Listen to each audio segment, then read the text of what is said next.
All right. Hello, everyone. Welcome to Fusion Pop. And of course, tonight is Strong Ladies of Sci Fi. I am Janine, aka DJ Eternalize. And this is. Hi, it's Nancy or at Nerd Girl 74. So, we're going to start though with a bit of news.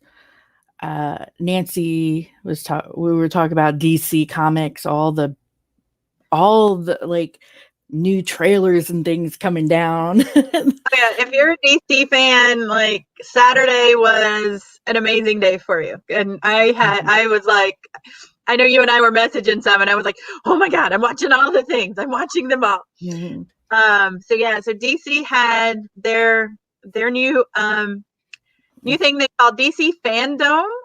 And it was an online virtual event where they kind of did some panels. Like if you went to a convention, they had panels with some of the people talking. But the biggest thing was they revealed a lot of upcoming projects and they had trailers. So we got to see a new trailer for Wonder Woman, which was amazing because we get to see Kristen Wiig as Cheetah in the full Cheetah costume. And I was loving it. Oh, I just yes. I say, saw that too. I was like, wow. I'm gonna tell you that part or in the preview where Wonder Woman grabs her and just like tosses her. I mean, oh my gosh, I was just digging that. It was awesome, and I was really worried. I'm a huge Wonder Woman fan, and I was just worried. I love Kristen Wiig. I think she's hilarious and funny. But when she was cast, I was kind of worried. Like, she gonna be able to pull off Cheetah? But in that preview, I'm kind of excited. I'm like, yeah, she's gonna do it. Mhm. Um, Then we got some news on some video games that are coming. I'm really super stoked for Gotham Knights, which is a video game that starts Bruce Wayne is dead, and that's kind of where it's going to start. As you find out Bruce Wayne has died, and he's left a video message to all of his allies and friends saying that they're going to have to pick up the mantle, and you're going to have to defend Gotham without him. But it has a playable Batgirl character, which I am there for. I'm like, my husband and I have been talking about like he's getting a new Xbox later this year when it comes out. And I'm like, I'm keeping the Oh, old one just sweet. so I can play. We're getting Yeah, I two have an copies of the Xbox game. We'll One. play each other. But it had besides Batwoman, you get to play. You can play as Nightwing. You can play as the Red Hood, Robin. So it's just a really cool kind of take on it, a little bit different than what we're normally see. They dropped another video game called Suicide Squad Kills the Justice League, Oh my gosh, which I saw that. is Looks that's really part of good. the Arkham series. It looks like, but Mhm. so from what I gather from the trailer, so there's probably more to it, but it looks like Bizarro Mhm. kind of takes over Superman, and so now the Suicide Squad's got to go after Superman. And Yeah, that was interesting when I saw that, the trailer for it. I was like, "Wait a second. Oh, yeah, he saved the world. What'd you do? Oh, that's bad, Superman. yeah, you get to like Evil kind of Superman." like the moment of yay, what the Yes. Um, Oh. so that was good. Then we got a look of the Suicide Squad movie that's coming out. James Gunn is directing, and it was mostly just kind of introducing the cast and who's all going to be in it and what part they're going Yeah. to be playing and stuff. But oh my gosh, all the people, like we were talking last week. I mean, if you look at DC and Batman and Gotham, you have Mhm. so many characters you can pull from for the villains, and like Suicide Oh, Squad yeah. just goes after them all. Like I was just amazed at some of the ones they brought out, Polka Dot Man and stuff like that. But Yeah, I was like, "Wait, Polka Dot Man, I never really got to see him." I've heard about it. I was like, "That's a weird name for, like, a villain." I Archie, mean. like yes, they just brought everybody, and I'm just Mhm. so excited for it. I have a feeling that many characters means not everybody's gonna survive. It is called the Oh, Suicide. no. So, I mean, True. and they have a few throwaway. I mean, I don't want to say throwaway characters. That's not the right. But I have a feeling not everybody's going to make it to the end of that movie. I think, yeah, we're going to probably see some. Yeah, Like the I other just don't think one. everybody's going to make it. But I'm excited. I saw Mhm. Peter Capaldi's going to be in it. He's the Mhm. thinker, so I'm there for that. I love Peter Capaldi. So, Yeah. um, then we got to look at Black Adam. with, well, kind of concept art, but we kind of got Yeah, to see what they were thinking for Black Adam, and The Rock. It's amazing. So I love again, The I'll be Rock there all anyway. day. Yeah, The Rock is like, I would watch yes. The Rock like I don't in anything. He's like amazing. So Yeah. but we did get to see some concept art. It's gonna have Hawkman and a few others. Justice Society is gonna be a big part of that one. So I'm excited for that. We got some more Flash news. We're not done with Batfleck yet. He's returning for Flashpoint Flash movie. So There's so gonna be a not only lot are of we getting Batman. Michael, A like lot of not only are we Batman. getting Michael Keaton, we're getting Ben Affleck back as well. That's hard to say. Ben Affleck back. Um, Tongue tire. Tongue yeah. tied. I mean, We got another look at the Snyder cut for Justice League, which oh my god, it looks so good. I can't wait. Um, so it, many good it things coming out. I'm like, wow. yeah, and like I was surprised like at how good the Snyder cut looked. But we got our Mhm. first real look at Darkseid in there because he's in part of the preview, so you get to see what would have happened with that. So I'm Yeah. excited for that to come to HBO Max. Um, a little bit of news about Shazam. I mean, literally Mm, everything was in there. And then, of yeah. course, the big one, they ended with the Batman. And oh Mhm. my goodness, all my worries just kind of washed away Saturday. And I was like, I'm for this. Like, okay, I'm on the DC ride. might be, I'm ready. yeah. DC might be coming up with some good stuff now. Oh, I'm like, it's hard to say because you want to say bat flack out of habit. yeah. But I was Definitely. like, I was so impressed with what, I mean, they're still filming the Batman Oh movie. yeah. So, like, Mhm. what we saw was just snippets of it. But It looks good. I was so impressed. And then Colin Farrell is Cobblepot. Oh my god, he's almost unrecognizable in the It's preview. yeah, Like, his face is bulkier, and yeah, because they've and got you all don't that. get to see the whole thing, but just his face in general, I was like, "That's not it is?" Yeah, I had to do, like, a double take, like, "Okay." that's what I did with when I was watching with my husband. I was kind of like, that's his voice. I had to go back and watch it like a couple times. I'm like, yeah, that's him.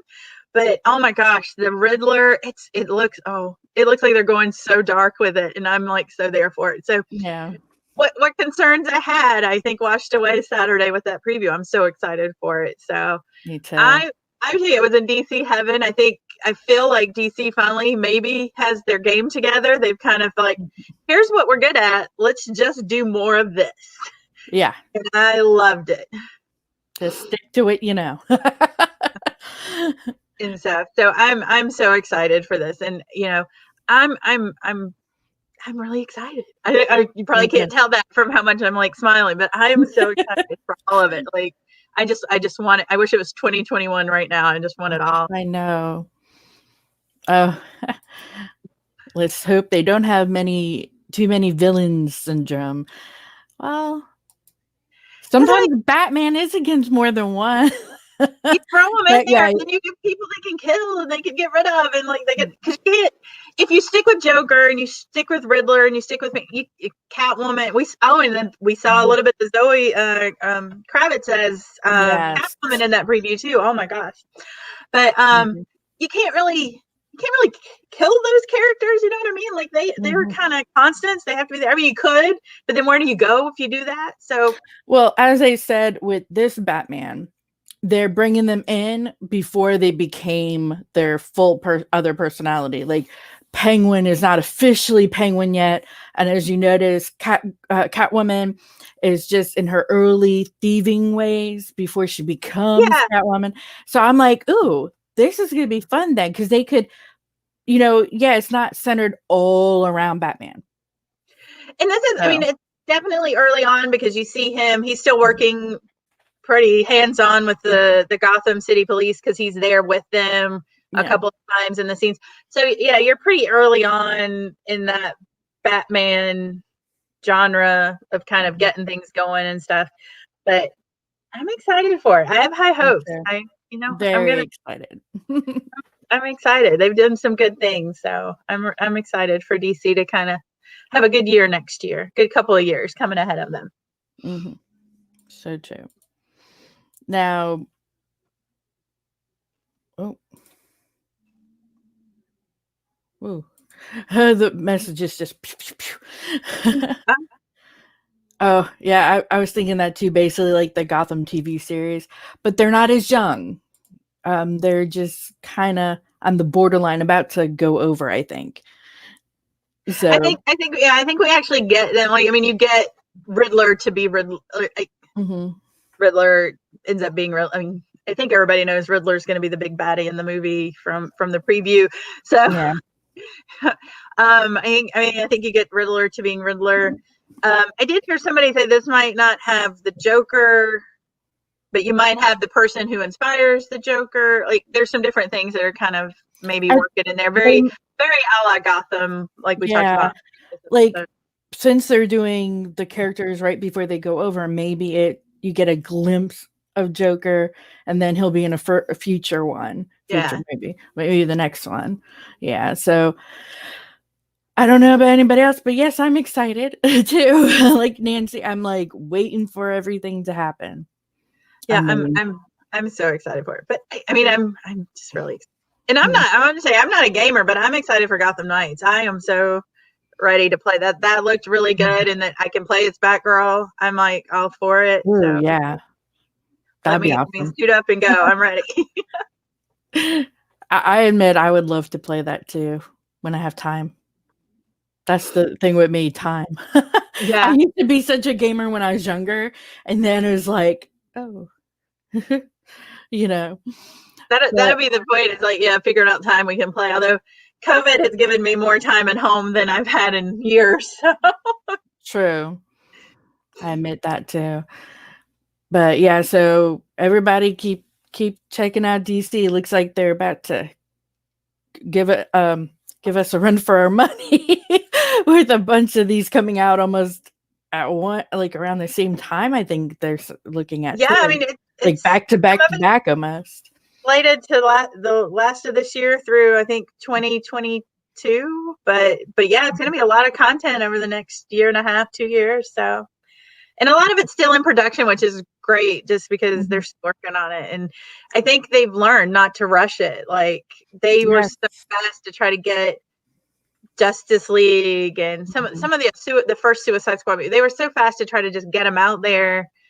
You Mhm. know, it didn't do a service to them. And they're not. I'm Mhm. not saying they're horrible movies. I'm just saying they're not as good Yeah. as they could have been. So Oh I yeah, think I that understand. I yeah, felt the same way because remember we are talking about last time. A lot of the movies were rushed. Not all of them, but the more newer ones definitely were. So we'll see what happens. I'm excited though. and just on the other side of the ball, I will say there is a Marvel video game coming out soon. I don't know much about it. My husband keeps telling me because he's already ordered it. He's like, "It'll Oh be wow. here next week. It'll be here or this week." I think I don't even remember, but Mhm. there is a new Marvel game coming out. But I'll tell you, it's one of those weird things because I've seen some of the clips of it and stuff, Yeah. but it's not part of, like, it's a video game and it's not part of the MC extended universe. So they have different actors playing the characters. So it's just Oh, really weird to see different voices coming out of this character. So I'm like, no. wait a minute, that's Hulk talking. That's not Mark Ruffalo. What? Sometimes I have to do that, especially if they're doing other movies and things and can't get to it. Yeah. But So, I gotta so check out some of this. Actually, one thing I would love to do is VR gaming. So let's see if they come up with VR gaming for it at some point. that That'd would be be awesome. interesting, right? Just to kind of put the headset on and kind of be in the world. Mhm. Yep, Yeah. that'd be fun. But other So than that, yeah, that was my big news for this week. I spent most of Saturday just watching all the things, watching them all over I'm and over again, trying to dissect every piece of, yeah. like, oh, what is I've this? been doing the same, especially like Facebook will pop up with it for me because they know what I like. I'm like, ooh, And they if know you're what you I'll follow go to. if you watch my Facebook page, I'm sharing them, going, oh, look at this, oh, look at that, oh, look at this. I'm trying to get as much love out there as I can for it. But yeah, I'm so Right. So that is the news for today. Now, next is the topic of the evening: strong female females in sci-fi. And we both have lists that we believe are strong females. And did you want me to go first, or you go first with somebody? Uh, I'll let you pick. You're in charge. It's your decision. I'm in charge. I'll go first because I want to bring up one of the ones I love is Samantha Carter from Stargate SG-1. And some people would be like, she's a strong character. Yes, she is. I mean, other than, uh, well, she's pretty much really smart, number one. And people think that's all she has, but she's also a strong woman. She will not back down. She will fight. And one of the episodes that brings that up the most is Emancipation. Pretty much, she gets kidnapped and sold to an enemy tribe led by Turgon. And as her teammates search for her, she fights to dismantle the series of ground rules on that planet because women are seen as objects instead of human beings. Mhm. So, you know, they because they sell them. Um, and of course, you know, Samantha Carter, a blonde, blue-eyed bombshell. That was like, oh, gold right there. Um, but they thought to use her to get somebody else, well, his daughter, to marry uh the other what was his name? Abu. So Abu wanted to marry her, but it didn't work out, of course. So what happens is one part I loved was other than her always fighting him and like speaking back to him, Mhm. they actually she challenges um the Tugin, the chieftain, the one who is like bought her and everything. And he was like, "You're a woman, you can't do anything." And she beat him in a Mhm. combat. And she was like, "I'm no ordinary woman. I know to stand up for myself, you know." And so because of that, the other tribe um, abolishes the laws regarding women so they don't have to hide their face. They're not sold as property anymore. Um, so but she, I mean, she stood up for herself, and there's many times in the series, and I love Stargate SG-1 in general. Like I own all of it for a reason. But in the series, she does unexpected things that some people might have not have thought she would be able to do. But this is just in season one too, where they're trying to show, because when she first comes in, it's like, oh, a female. And you know, they didn't, I guess they didn't take her as seriously, but after this episode, it was like, oh. And it was like season one, episode 4. And she showed her like her true colors, like who she is, and that she will not take crap for no one. Which I loved. And but at the same time, she knows when to be serious and, you know, to be able to do her work, you know. But I mean, she's still a female. All females will have moments of, you know, you upset me, or, you know, whatever. But I loved how she stood up, and she also fight for the other women. So, but that's a good episode to, as I said, to show that of her. Okay. Very cool. I honestly haven't seen any of the SG series and stuff, so maybe I'll have to check it Ah, out. you're You gonna know. have to. It's amazing. And the way they the characters, like of course like Daniel Jackson and um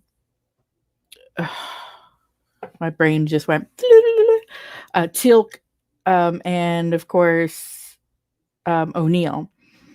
They are all like, the way they go off of each other is amazing. I mean, it's hilarious how good friends they are and everything. They're like family, you know.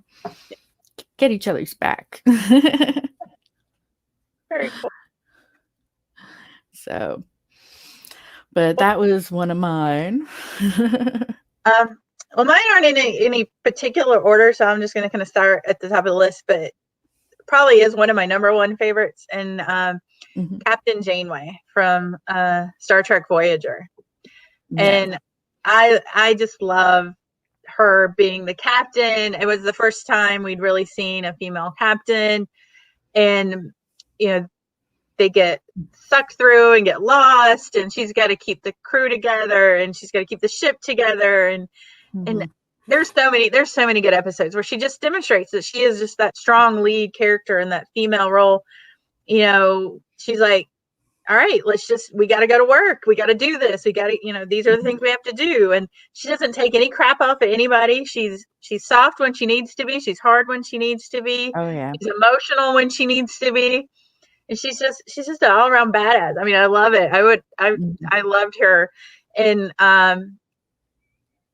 she's inspiring. And I love the actress. She was at Alzheimer's event that I went to. I work and volunteer and raise money for Alzheimer's Association a Oh lot. yeah. My dad passed away from Mhm. Alzheimer's, and she was at our forum a couple of years ago. Her mom passed away, and just hearing her talk about some of the things she went through. Her Mhm. mom was going through the Alzheimer's battle and dying while she Yeah. was filming Voyager.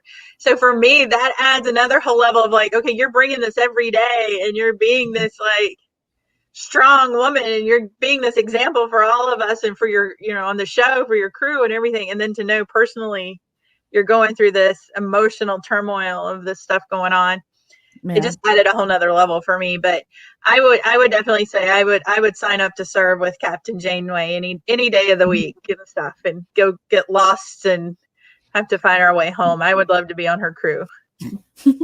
I love Voyager too, and it's funny because with her, gosh, so far I think she's the only female captain. No, In Discovery. Discovery, you get Captain Yeah, Giorgio and but some from of the that. original series, she was the first, and she is the well-known one for everything she's gone through.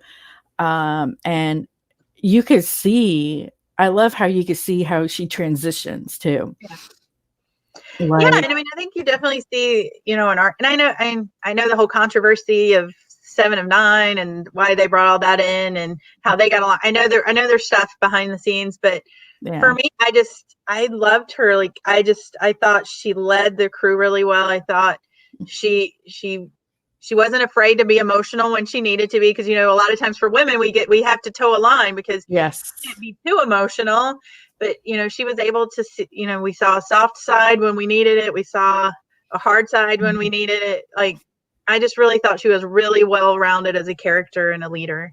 and as we say, as we have a comment, Janeway had to become captain, mother, and sister to a crew that included lots of people that hated her. So yeah, she gets props, and Yeah, that's true. yeah. Uh, These people like didn't. A lot of them didn't respect her. They didn't want to mhm. be on the ship with her. They were kind of caught, you know, in there, and then she had to build this crew from these Yeah, two opposing factors, and to get them to get along, and to, yeah, I mean, it just, a lot of the things she did just really kind of showed what a strong female leader needs to be and stuff in there. But she gets my props. I love her to death. yeah. There are times where I felt she was like I felt in her mindset she thought, okay, you hate me, fine. That's what you all have in common. Come together with it. That's fine. I'm Whatever you okay. gotta do, bond over Yeah. whatever you gotta Oh no, bond yeah. over. I'm still in charge. Yeah. Because it was just like, okay. There's moments where she made those comments and just was, it was like, okay, whatever. Yeah, But I mean, in the end, she knew what she was doing. You could tell, like, yeah. Give her a cup of coffee and she can rule the world. right? Her with her coffee, Jean Luc Picard with his tea. So, all right, so that's my first one. So, who's your next on your list and why? Okay, this is another Star Trek, but it's Star Trek in the Next Generation. And it's Deanna Troy. I like Troy. Yeah. Yeah, I mean, a lot of people think, "Oh, but she's weak." That no, she's not. I mean, think about it. To be able to feel emotions and be in people's head, that takes a lot. Number one, and she also grew with herself in there because she went from not having you at first. She was just counselor Troy, Mhm. and then she started doing more, getting more hands on. She even took control of the ship once, and she I mean, she at first was a little hesitant because she never took full charge before, but when she took charge, she went into it full force. Mhm. I mean, I was amazed. She and there are episodes where you expect her to, like, some people expected her to, like, whine or move away, because she was human and Betazoid, and the way her mother is, all hoity-toity at times, some people expected her to come out that way, but she never did. She was more of she empathized a lot, and that's hard for some people to do, and she didn't just, um to me, she didn't just go by the emotions help, but she also, after a while, knew she had to think smart about it. Mhm. Um, oh, and here's a couple, like, Troy is strong, but sometimes it seemed like the writers hated her. She was victimized endlessly. Yeah. Um, Yeah, her they kind scenes of with Data seem were some of the to. best of both of them. They are good together. I mean, she rationalized things a different way, because of her being being able to sense things. I mean, doing that, I mean, it helps to know if you could tell who's lying or not. That helped. But I felt that she transitioned stronger than when she entered. And like one of my favorite movies is Nemesis. You know how Mhm. um the clone of Picard kept going inside her mind Mhm. and doing things, and she fought him off, and then she stood her ground at one point. But I just feel like some people skip her over because of the fact that, especially in the earlier years, she seemed like the damsel in distress all the time. But in truth, she was thrown into situations she hadn't been in before, Mhm. and she had to grow on that. And you could tell near the end of this series, she definitely took hold of that and pushed forward, because for her wanting to control a ship one day, you know, and, she, uh, the way I see it is she improved a lot. She became stronger with it. And she's one of my, she's one of my favorites because of that. Yeah, I totally agree. I think she gets stronger as the show goes on, and so she definitely builds up from where she starts and stuff. And I think it's a good character arc for her. Of all the crew members that did ask for advice when he had his first girlfriend, Troy was the only one who gave him decent advice. True. Sometimes it's good to have a counselor. Who better to give advice, right? And the counselor. Right. But yeah, she's one of my favorites. And I loved when I got to meet her, like the actress Marina Sirtis in person. I was like blown away. I was like, yes, because she and Riker were my two favorites. Mhm. I still love Picard and some of the others, but they were always my top favorites. I can see that. Riker was my favorite. I Hmm. and a little crush. Will Crusher was but we Yeah, were. Like, I was the same age at that time, and I just had such a crush on him because I was like, "Oh, look, there's somebody like me yeah. on the ship." Like, I felt represented in that way, so I was like, "Oh my goodness!" So, Mm. Oh, um, well, my next one is from Firefly, Zoe Washburn. oh, that's on my list too. Yeah. So Yes. Zoe, played by Gina Torres, and she's Mhm. another one of those, like, it just flips the script because you expect, like, she's out Right. there with Mal and she's out there fighting, she's out there rough handling, she's the one, like, Elizabeth, and then her husband's back at the ship taking care of things. Like he's and stuff, which to me is just she's just an amazing character. And when you get into some of her story arc, I know we didn't get very much of Firefly, the one Mhm. season and the movie and stuff, but just her story arc for me was just really strong. Just the friendship she had with Mal, and Oh yeah. I always like that one. And there's a couple more on my list that are this way. When you don't have Mhm. to be the love interest, you can be the Mhm. friend. Like, and I know she had her Yeah. husband on the ship as well, and they talked about that in a couple of episodes, because was she stronger as his friend or stronger as his wife, and different things. But I just love that side by side. We're equals. We're gonna go into Oh this yeah. together, and we're I've just gonna always fight. loved that. So I love that. And Firefly for all of the women. Mhm. I just honestly, my other one I love, and she's not on my list, but I'll mention her since we're talking about. But like Kaylee Fry, just another thing, because Yeah. like that she was the mechanic. Like everybody was like, oh, you can't. She liked the pretty things and the dresses and the camisoles, but she also could put Mhm. together an engine. Like it was like this Almost dichotomy. like a Like, tomboy. yeah. So I mean, Mhm. I really identify, because if I were to be out in the space cowboy, I'd want to be out there on the front lines with, mixing it up. I wouldn't want to have to be back in Yeah, the ship while my husband did it. I'd want to be out there on the front lines and stuff. So I just sure. really liked her. I really, really liked that character arc. And then they even continued it into the comic books and some stuff. And she has, there's some for the character, not the actress, but the character has a good story arc in the comics and stuff. So because you pick up where the movie ends, and we've lost Wash and he's gone, and like there's just a lot there.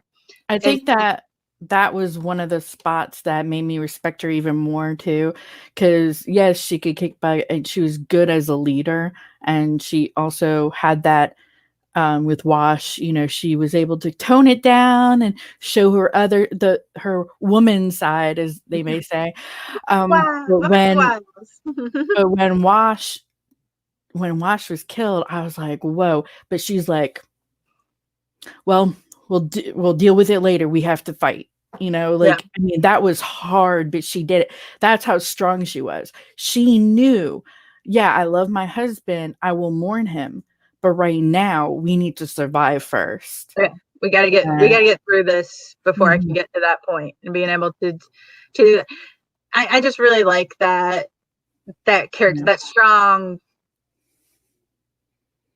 I don't know. I can't think of the word I want to use for it, but just that ability to kind of be able to bring it all to the fight and put it all out on the line, and like, here I Mhm. am, take me or leave me. And if you leave me, I'm going to be just fine, because somebody else will come along that'll be fine with how I am. I don't need to hide who Yeah, I am. I don't need to pretend to be something I'm not. This is who I am, and you're going to like it or you're going to leave. And I right. like that about Same here.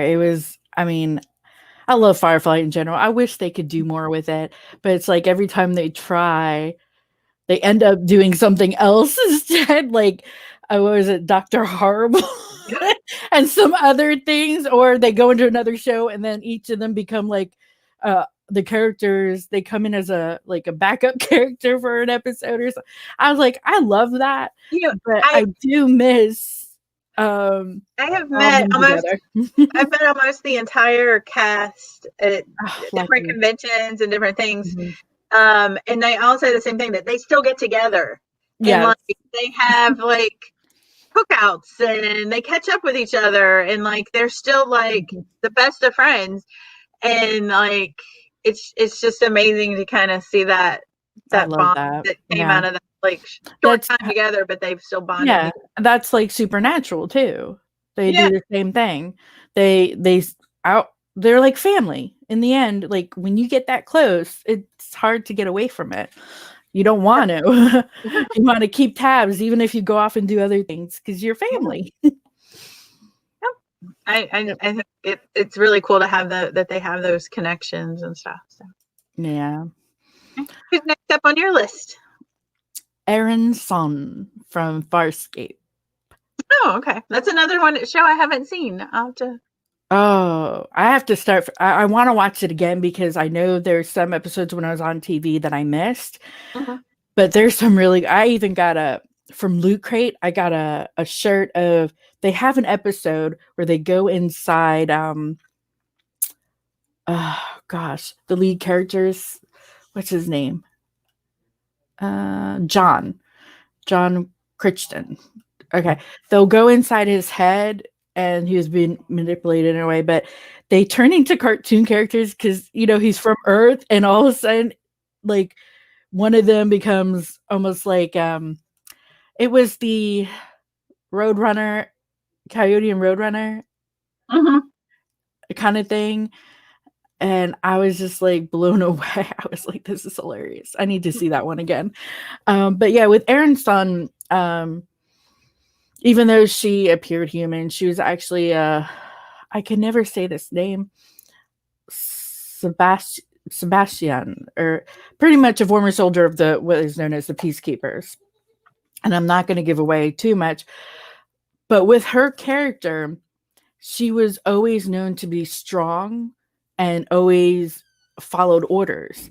But then she broke free because she found out that the orders she was following were and the past she thought she knew of herself were all untrue, Mm. and there was some like conspiracies and other things going on, and she kind of took off and became a part of this ship. So when John, the character John, comes into play, of course she doesn't trust him as far as she could throw him, and she kept showing how she didn't need him and he was falling in love with her. Of course, they both fall in love. I love it. But in the whole thing, she's learning instead of being this soldier doing what she's told to actually learn to trust herself, her emotions, her what she like her what she wants to do instead of what she was um pretty much almost brainwashed to do. Like it was all in her head. You have to do this, the rules, regulations, all this stuff. But then all of a sudden she's going to the point where she's seeing things and making her own decisions. And I mean, that's kind of hard to come out of at times because when you're when they implement something on you and it's like stamped on like it like what's the word? I think you understand what I'm saying when it's Yeah. embedded in you, like in your like when you this is your life, you've done it since you were born, you were trained to be the soldier. Mhm. And then now you're going off and you don't know what to do. You're like, well, if I was a soldier, I'd be doing this. But what do I want to do? You know? So she became started becoming her true self, like without all those boundaries, rules, and regulations. Mhm. So that it kind of reminded me of me at times too, because um, I love my parents and everything, but when I was growing up, I was so busy trying to make them happy, I didn't know what I wanted, you know? Yeah. And then now it's like I know what I want and I'm going for it, like with doing the podcast and the radio station, things like that. But it's like back then, I didn't think anything of it. It was just I was used to it. It was something, even though they might have not have tried to make it like forever do what we say, but for me it was this is ingrained in me for a You're while. kinda you're indoctrinated from a young age Yeah. of, like, this is where you need to go, this is what you need to be. Mhm. So you figuring Yeah. out your own way it's hard sometimes. And once you're out on your own, that's when things like smack you in the face. And you're like, oh, I could "Oh, do this. Wait, what's this? There's something like this. I didn't know this was in the I world, didn't you know know. this existed." I was so sheltered. It totally yeah, it's so different. So, but yeah, Aaron's son just she um she was a peacekeeper pilot that became a fugitive because she was breaking away from that, and then she and John found each other. So I mean, it's as I said, I'm planning on watching it again because I know there's so much I want to watch again and some I missed, but I enjoyed it. It's one of those fun sci-fi series. I have to maybe check that one out too. I've got my list is growing. I've got so much stuff that I want to watch. I'm Right. trying to get things out of them right now.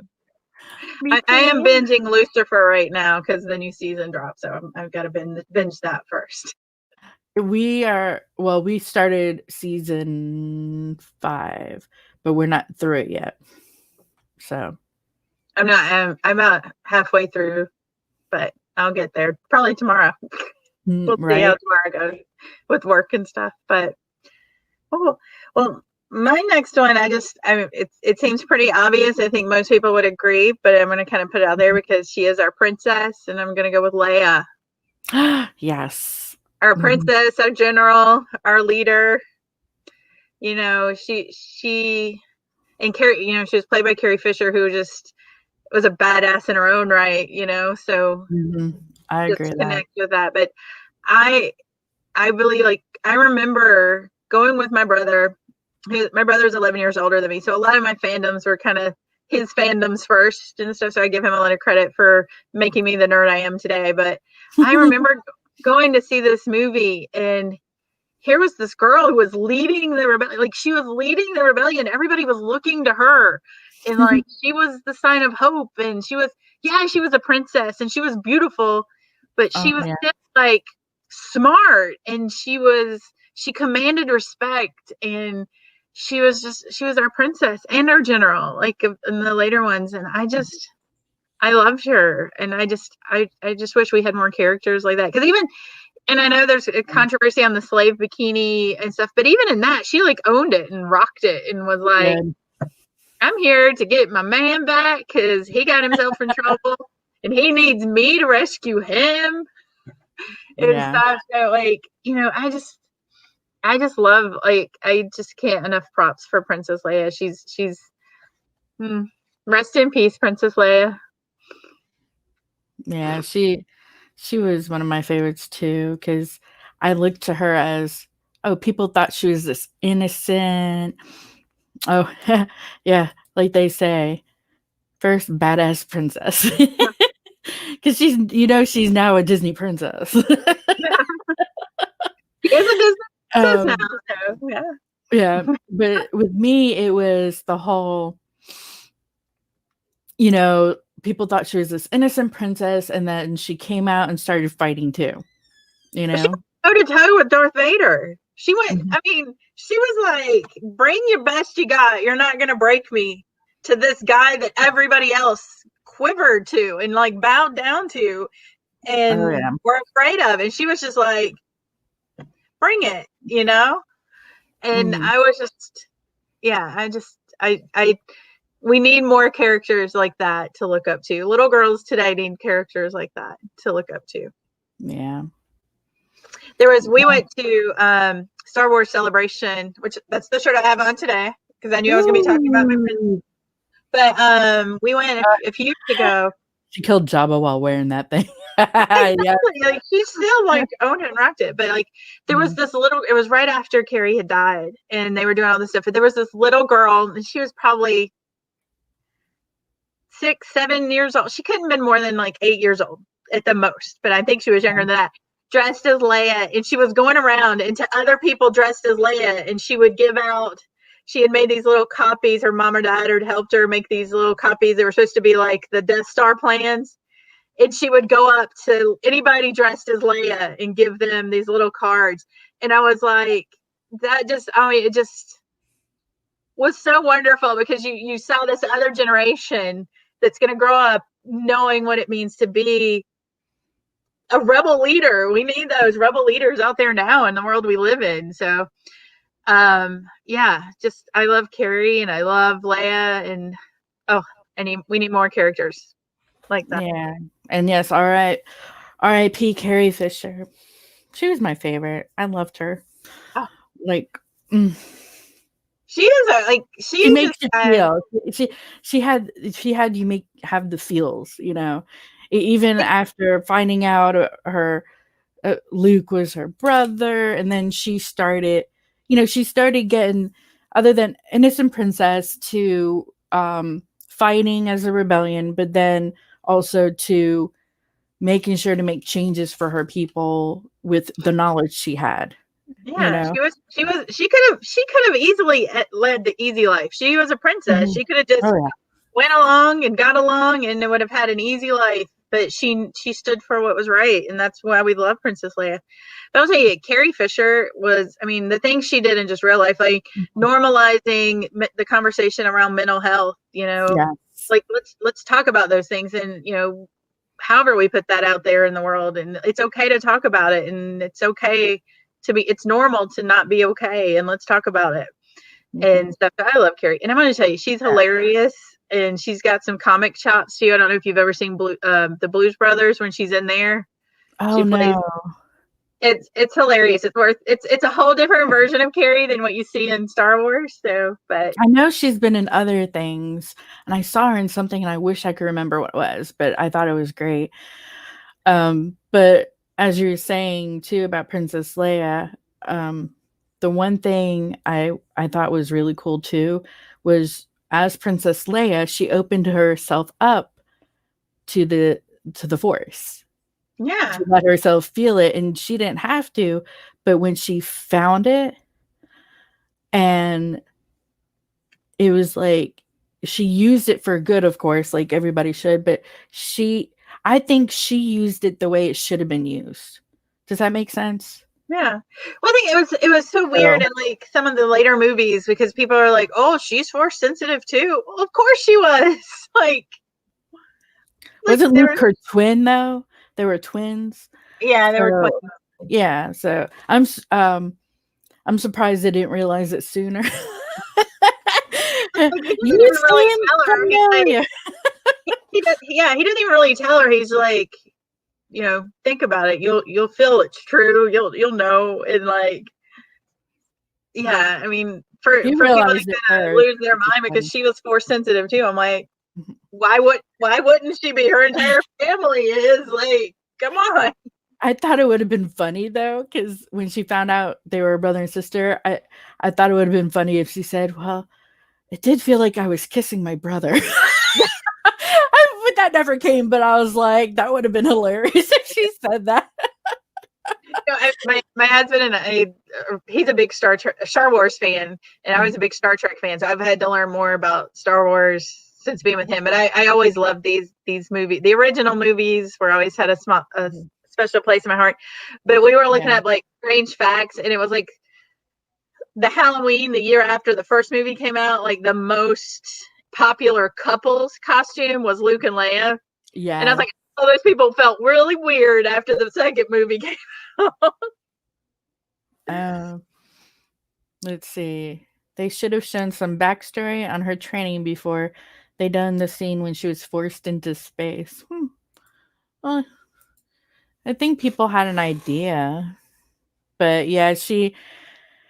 I think thinking about it, that would have been kind of cool, actually.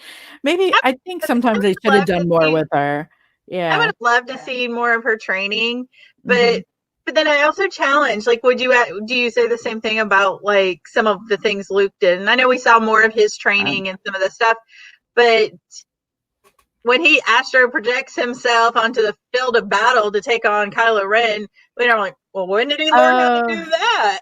Like, we don't question him the same way. I just wonder why we have to question her for that. okay. Yeah, this is what I was thinking about. When Harry Met Sally might be the other Carrie Fisher movie you're trying to think of. Yeah, I think that was one. It was the biggest non Star Wars title she was in. She's, as I said, she's been in a lot of other things, even with little spots. But yeah, that was a no. I mean, I remember this. She was a cameo nun in Jane Silent Bob Strike Back, but when Harry Met Sally, I thought was bad. Actually, I think in Jane Silent Bob Strike Back, Mark Hamill had a bigger role like at the very end. You know, I met. I'm a big, huge Kevin Smith fan, and I've heard him talk. And we went to see him recently when he was doing the Jay and Silent Bob reboot Yeah. tour in somewhere there. But he was telling a story. It's like it was really weird. Of like, I'm not like when they were both going to be in that movie. Like they both were like, we're not going to have to be in a scene together, are we? Like it was like a big deal of like not projecting that Luke Leia thing on, and not that they weren't friends or that they didn't get along, but like we're just not going to do this in the scene together, right? Kind of thing. And I always thought that was interesting. Hmm. Rumors that Lucas is doing a Lucas cut of the new trilogy. I don't recall hearing that. Yeah, I haven't heard that yet. And as a villain character, oh, I don't know. I might have to look that up and check. Who's next on your list? Who you got the, next? the new Doctor Who. Oh, the new Doctor. Nice. Because I just feel like, I mean, she has to go in this role that had men in it for all, like, even in her character, she's not used to being female. And it shows her developing those, female emotions Mm-hmm. and having to use those with what she's used to doing, like from the past. And Mm-hmm. it's like a whole new ball game, and she's still, even as Doctor Who, even as a female, is a strong character. Does not take any crap for nothing. Fights, will talk, will talk back too, but will say her piece. And I'm just like, I'm excited to see where else it's gonna go, but I hate that it's not back yet because Oh, I've I been following it know. and I'm like, come on.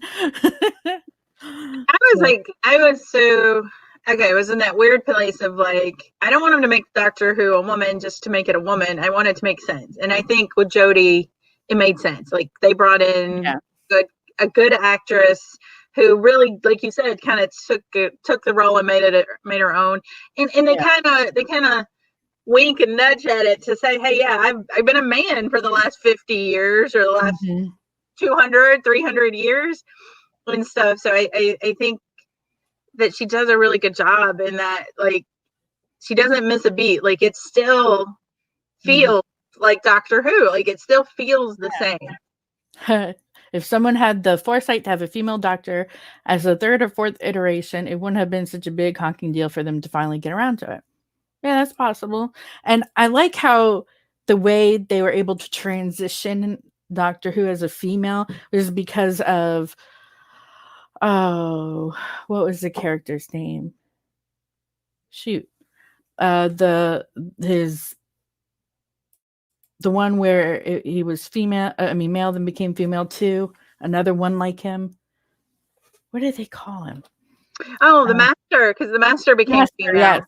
Yeah, The because Master. we end up with Missy, who's the master as a I female. liked Missy though. I thought she Say was I love great. Missy. She is amazing. And like even then you could tell it was female feelings that made her soften. Like the Mhm. master softened a bit. And it's hilarious how that came to pass. And of course, Doctor Who was blown away that, oh, you're female, but at the same time, when Doctor Who became female, it was like, well, it can happen. But it was interesting how they went back with the original um, Time Lord that supposedly landed, but it might not have been a Time Lord, might have been, I don't know, the way they did that, where Doctor Who was one that has infinity type of regeneration instead of the usual ones for Time Lords. I forgot how many they're supposed to have, but 12. 12, yeah. But Or it definitely is past that, I think. And then you see that the doctor was a female at one point. And well, it's yeah, like, huh. and But then the it's like last a, season we end up yeah, with, there's a black female doctor that's in yeah, that's there because one. like she runs into herself and stuff. So now it's kind of like we're seeing all these different iterations to be able to Mhm. say the doctor can be anybody. It literally Yeah, it's just a face in in the memory of and stuff. So I love it. I mean, I'm yeah, there for Jodie as long as she's going to be in there that role. I know there's been some different debates and stuff on it, but I think she's done a really good job. I've loved the storylines that they've done. I me too. love the companions. I love that they've got like the old grandpa guy running around with them as a companion and stuff. And like keeping up with Yeah. them. It's Oh awesome. my god, I love how instead of just one particular companion and it's a female, like because the Doctor has had some males, but a lot of females. But Mhm. now it's a female Doctor with 2 males and a female that come out with her. And And I was like, "That's kinda cool," because it's like you could take it to different levels with that, having, like, a handful instead of just 1 or 2 or because I loved when, not r not Rose, mm, mm, mm, River not River, shoot, my brain is like the one that was with Matt Smith most of the time. Jenna Coleman, I think is who you're talking about, but I can't think of her name on the She's in show. Jumanji, yeah, I'm like, I know, man, I think you're talking about Jenna Coleman's character, but now I can't think of what her name is on the show. Oh my gosh, it's gonna drive hold me on, I'm crazy. looking it I know, I'm looking it up. Alright, so she I do find it Karen interesting, like, Gillian. huh? Karen Gillian is the actress's name. I Oh, wanna see, I oh, that's a different one that I'm thinking about. Then I was thinking about oh, Jenna. well, I Um, did like Donna, but this one shoot. I'll tell you one of the things I think is kind of unique, and I don't know if it's a choice that they made or just kind of a thing that's just kind of happened. But she has her companion. It's the family. You got Ah, the grandson and the grandpa and the yeah, friend. To whereas a lot of times Doctor Who, it's always their love interest, and yeah, it's and it's not always been that. I know some of the earlier iterations there was the married the couple that went with them, and then there was like the and stuff. But there's usually always that twinge of will they, won't they kind of thing. You don't really have that with this, and I don't know if that's a choice because okay, this is a female Doctor, so we're going to have it more family centered, or if it just kind of came across that way. yeah, I found it. See, he got it for me. Amy Pond and her fiance. Uh, That was uh because her fiance Rory, Amy and Rory. And there was a kind of love interest in that one, kinda. It was she more was of the kind of fact that, Amy Pond had a thing for the Doctor, but of course, she also loved Rory, and Rory would fight for her, and it got interesting because of that, of course. that yeah, But that has storyline of like you're married to their daughter who's now the same age as they are. mhm, The doctor's daughter gave birth to the doctor's daughter. yeah. Kind of go down that train and stuff. But I agree. I agree with you. I think it's been a long time coming that we have a female doctor, and I'm all for it. And I hope we get many more seasons. Well, as many seasons as they give a doctor usually. I hope we get a Yeah. couple more seasons of it and we get to see some. I want to see like let's do some different iterations. Let's go. Let's do some different things. Like you've opened the Yeah. floodgates now. Let's go and see what we can find. That would be interesting to see. Who will the Doctor be next? Idris Elba. I'm gonna just put my vote out there for Idris Elba should be the next Doctor.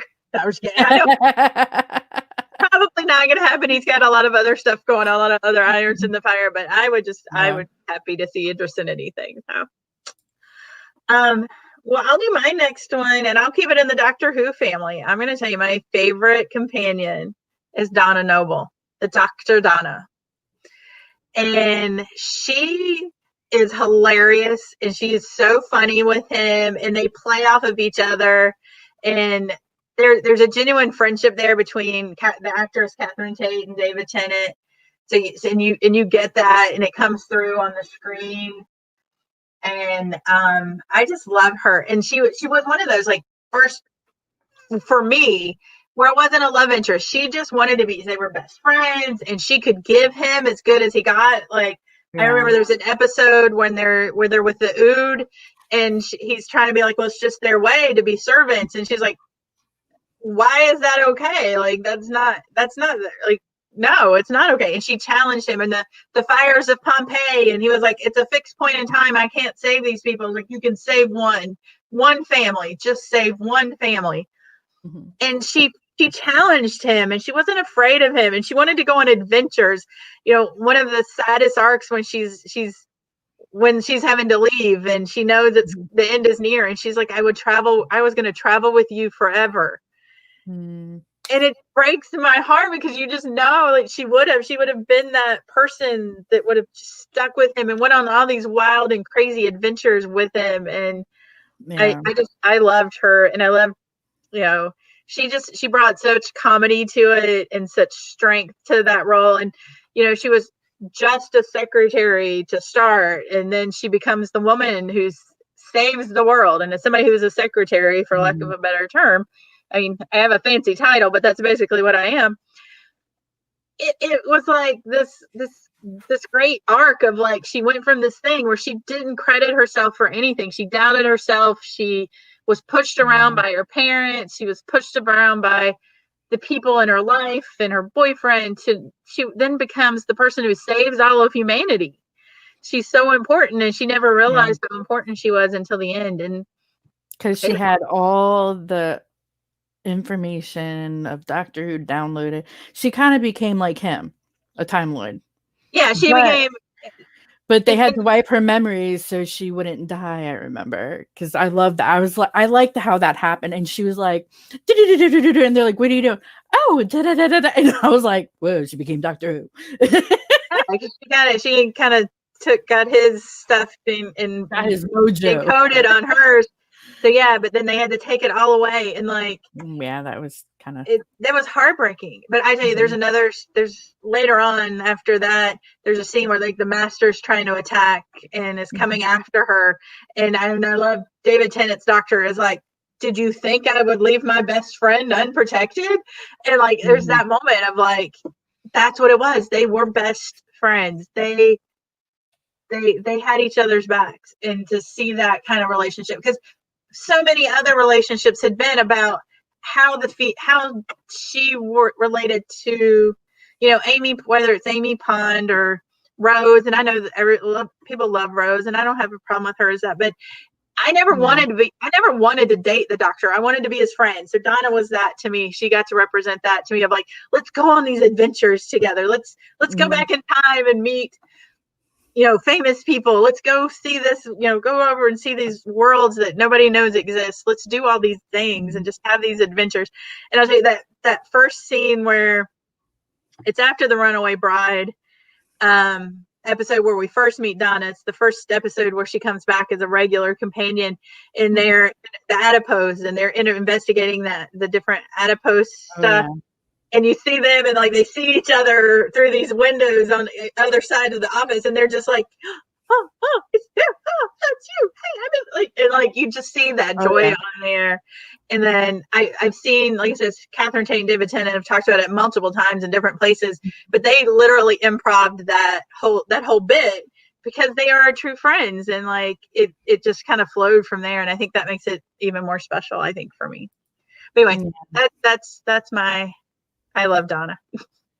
Yeah, Donna is amazing. I mean, I remember the first time I got into Doctor Who was through Matt Smith when Rose was still the companion for a little bit until it separated because it was the whole thing that it wasn't the other doctor that she was with mainly, and he did change to a point. So that compatibility was not the same anymore, but he still cared for her.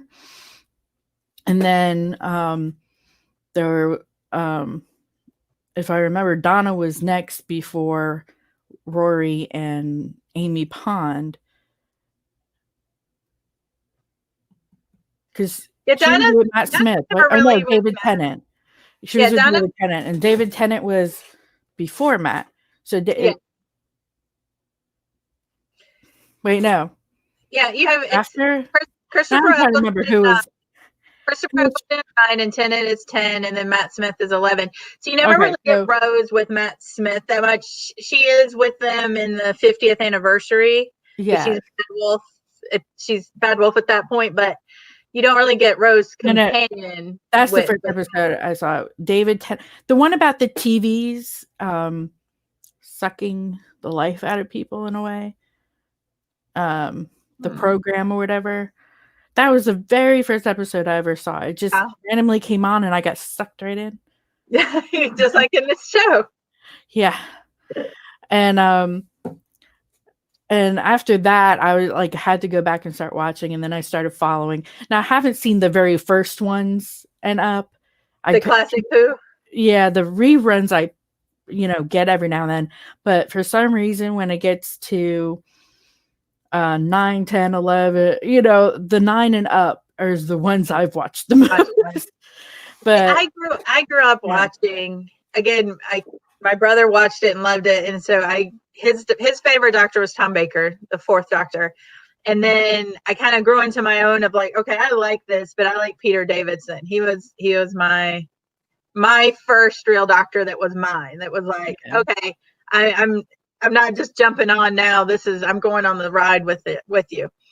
And Mhm. so when it came back, I was so excited, and I liked Christopher Eccleston's Doctor Who. I think he brought something completely different to it. I love David Tennant. Like, he's my favorite, all-time favorite. Mhm. Yeah, I mean, they each, it takes a little while for you to kind of like, at first when you're like, oh, wait a minute, I'm not going to like this. Oh, wait a minute, I do like this new guy. So it kind of takes you through those moments of like, I don't want to see my guy go. And then you get the new guy and you're like, oh, okay, I'm good. Yeah. And so, but I really enjoy, like I said, Donna's just one of my favorites. I mean, and there's a lot of strong female characters, and I mean, River Song's another. Like, if you're looking at Doctor Who as far as strong female characters, River Song Yes, is love another her. one. Like, she holds her own, and from the time you meet her in the library episode all the way through her story arc, you kind of never really know what's going on with her, and like you just want to know more. She really holds your attention, and that you just want to know more. You want to know, what has she been doing when she's not with the Doctor? She's not here with us. What is she off doing? What are the things she's getting in trouble and doing and stuff? What mischief is So, she causing, kind of thing? mhm. And so, anyway, It who's next on your list? Okay, so I am going with, and this is kinda almost a Leia thing, Princess Vespa from Spaceballs. Okay. I know it's a comedy version of Leia, but unlike Leia, Princess Vespa is spoiled rotten at the beginning. And I like how she transitions after being out in the world, because you have to admit she was sheltered. All Mm-hmm. she knew was inside that castle, nothing else. And she went out in the world to run away from a wedding. She didn't want to marry the, what would you say? If it was the seven dwarves, it'd be Sleepy. The Sleepy Prince. Um, but I liked how she came across Lone Star, um, as it, after trying to be, how you say, rescued by Lone Star because the tractor beam got her, and how she finds out that there are more important things in the world. Mm-hmm. At first she was so worried about her nose and her looks and her material things. And then it got to the point where, well, I need to live. I need to get home and save my dad. I need to figure this out. And I mean, yeah, it's a great comedy and everything, but yeah, uh, here's you're absolutely right. Blah, blah, blah, blah. I can't talk. You're absolutely right. Women in screwball comedies almost never get a satisfying character arc.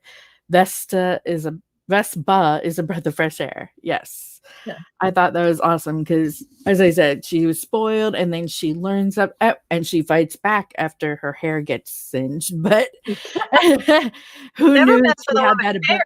Yeah, never mess with the woman's hair. But she showed that she could take control and take the helm and actually fight for things she cared about.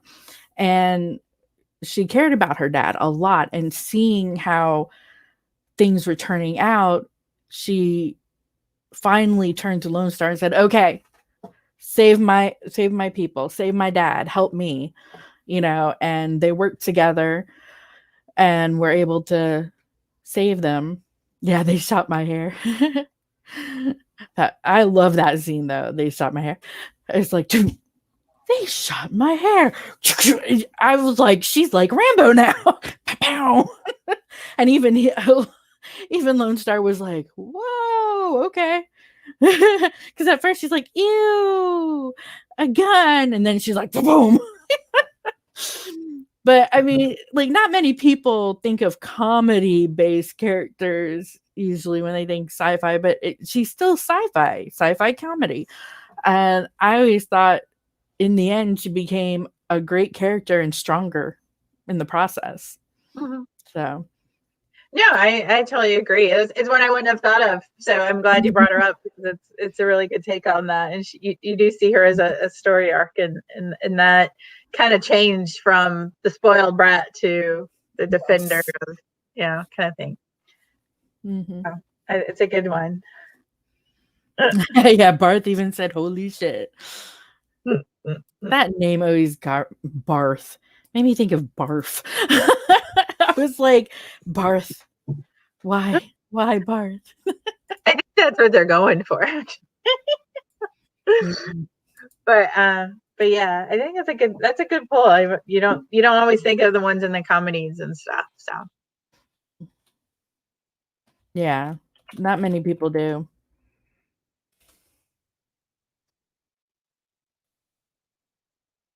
And um and what's your so next one?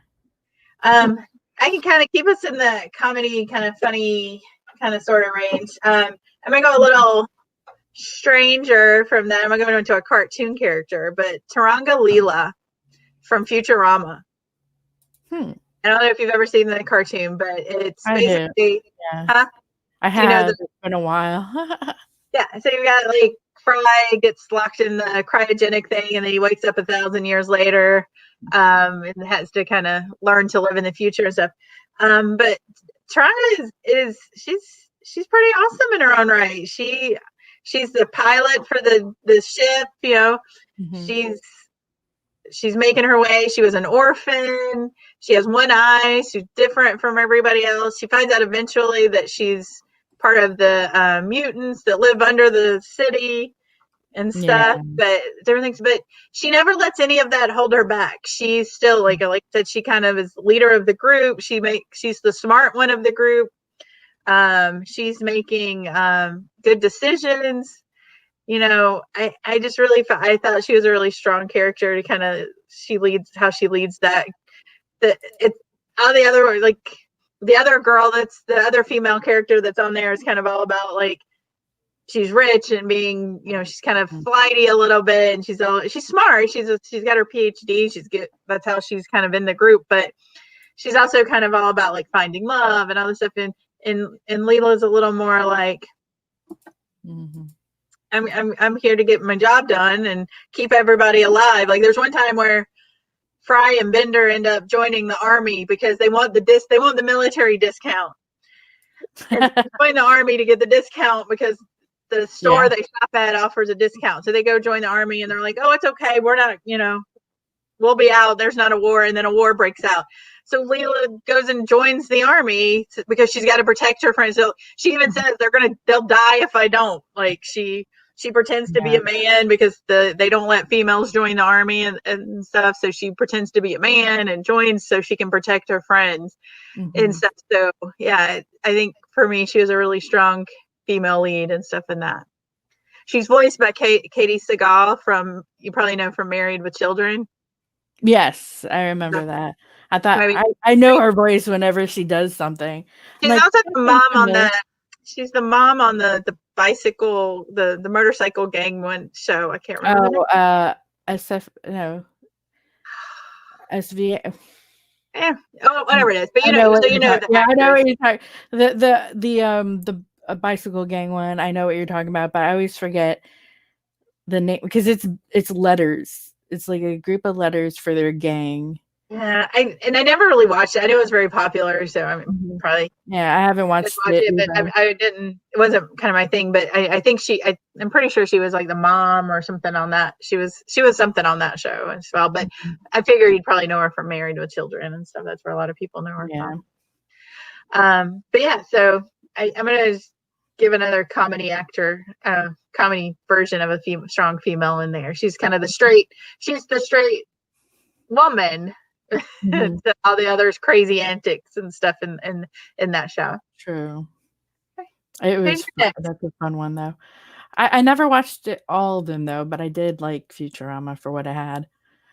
Let's see. My next one is from The Orville. Dr. Claire Finn. Okay.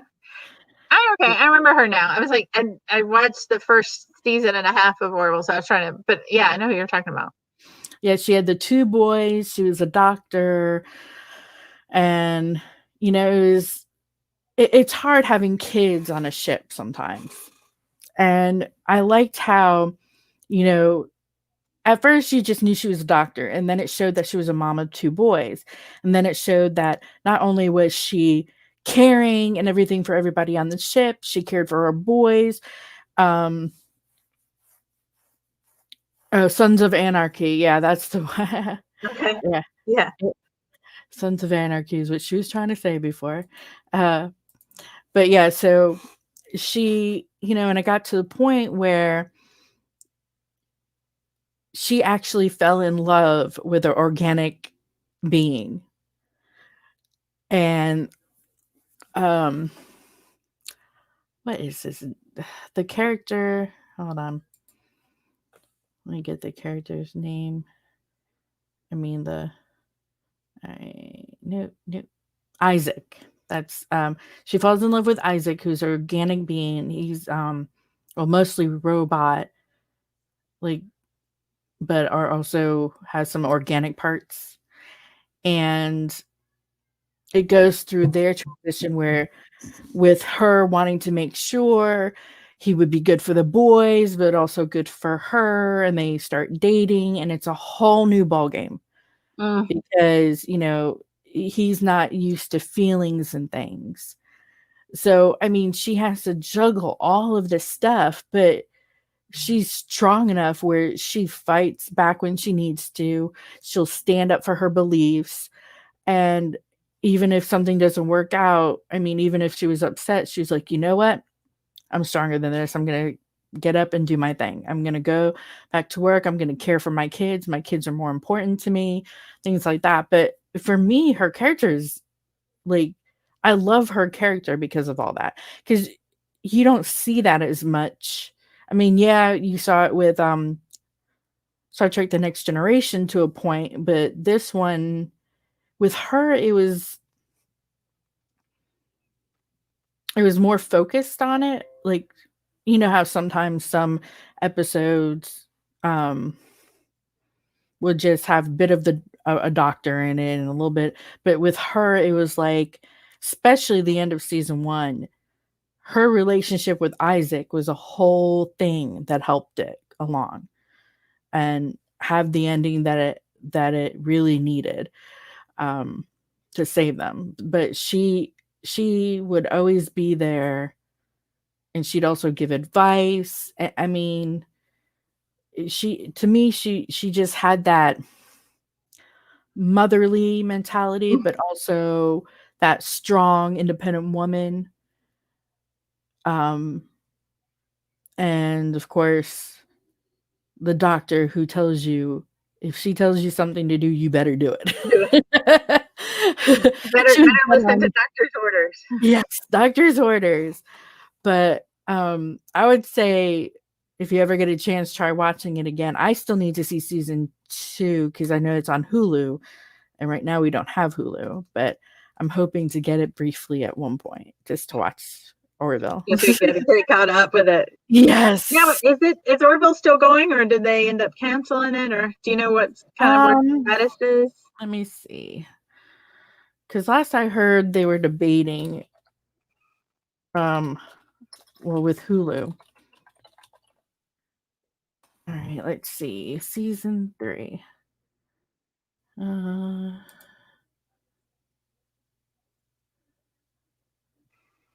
uh, yeah, it's saying there is going to be a season 3. That's good. Yeah, I need to go back and finish season 2 and kind of watch through some of Because right that. now, yeah, 2 seasons. And third is scheduled to air on Hulu in late 2020.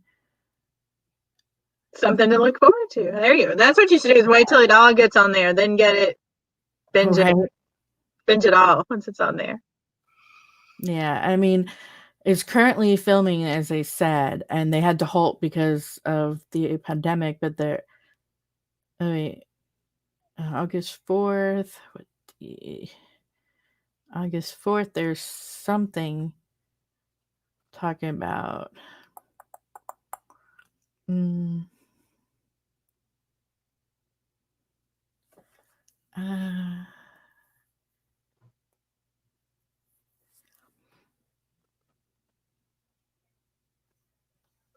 uh, that it might be canceled for season 4. So maybe the season coming later this year is the last season. Yeah, it looks like unless they change their mind or they go somewhere else instead of Hulu. Kind of Netflix. another. Netflix. I love Netflix. Sorry, Netflix Netflix is kind of I there to don't know. save everything, aren't they? They just kind of swoop in and save it all. Well, I was so happy they saved Lucifer. Oh, I was like, yay. But I was yeah. too. Glad. I'm so glad for that. Mhm. Same here. But yeah, so that was that's the Orville one, but yeah, I'm just excited. I need to watch the second season though. See what new villains come about. See what they face next. Like I Yes. said, I've only watched a couple episodes, maybe a little more than that, of season 2. So I need to get in and finish season 2. Mhm. Yeah, you're like me. There's so many we want to get into. It's just so little And I keep time. adding stuff because like now there's Lovecraft Yes. Country. I don't know if you've seen that. That's on HBO, but it I sounds heard really about that. good. It sounds so good, and like I want to watch that. Mhm. There's a new there's a new series coming to Netflix that's it's like a new take, kind of. I don't want to say new take on Sherlock Holmes, but it's his little sister. It's Sherlock Holmes' little sister, and it's played Oh, yeah, by yeah. the From girl who's in Stranger Things is the lead, yes. and but plays Uh, Noah. I think her name Eon, Noah. E Eon Ilona. Elon or Elon Holmes. I know who you're talking about. Yeah, Yeah. but that looked really good. Like my list keeps growing. I can't watch enough. I can't get enough stuff watched before more good stuff comes out. Yeah. I And agree with you on that one. It's like a whole new ball game. Whole new ball game. next on my list, I have from Battlestar Galactica. I'm gonna say Starbuck, Kara Thrace. Mm. Have you seen that version of Battlestar Galactica? Bits and pieces, but not a whole thing. So it's, I mean, and they have so many. Like I debated between her and Laura Roslin, who plays the president Yeah. on the series as well. I mean, they just have a lot of strong female characters. But I went with Starbuck just because I like Starbucks a little bit. She's one of the crazy pilots out with the guys. She's training the new pilots because Mhm. there's only so many people left alive now. They all live on these ships, and they keep having to go through as they're fighting the Cylons. So they need more pilots. So she helps start training pilots. But she'll cuss with them. She'll smoke cigars with them. She'll drink whiskey with them. Mhm. She'll tell them how it is. She's no holds barred. But she has a soft side. She's dealing with the death of her husband that she blames herself for.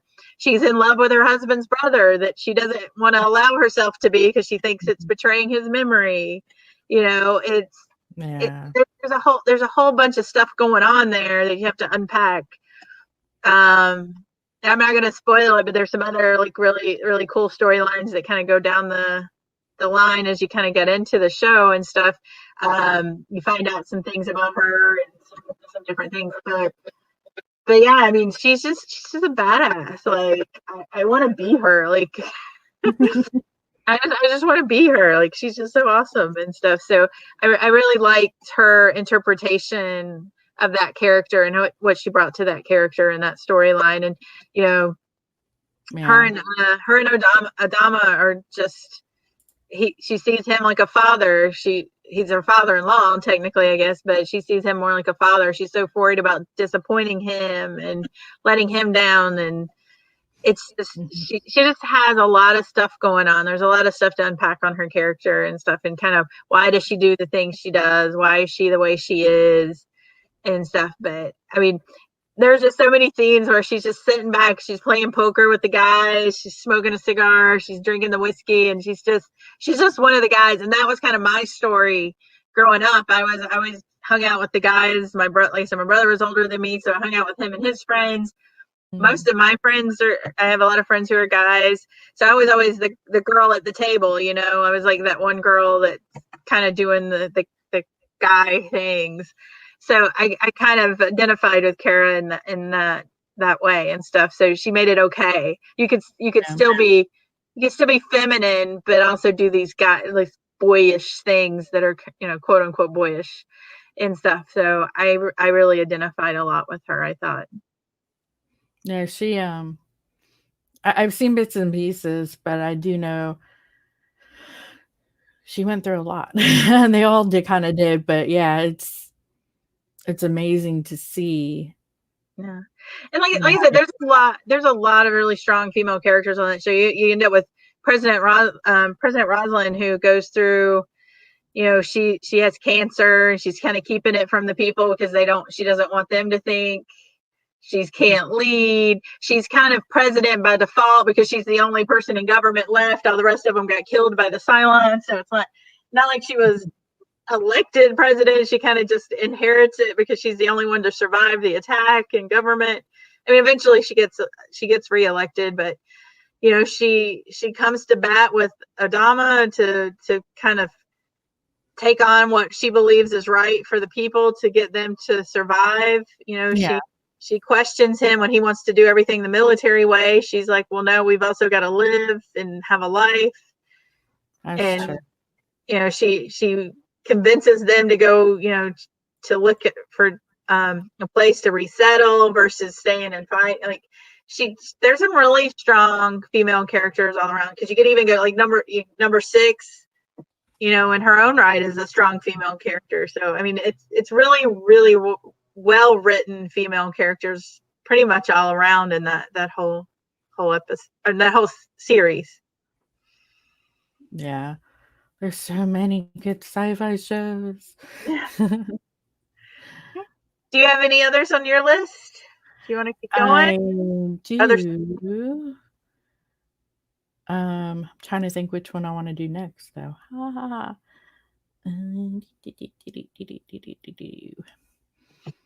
Um,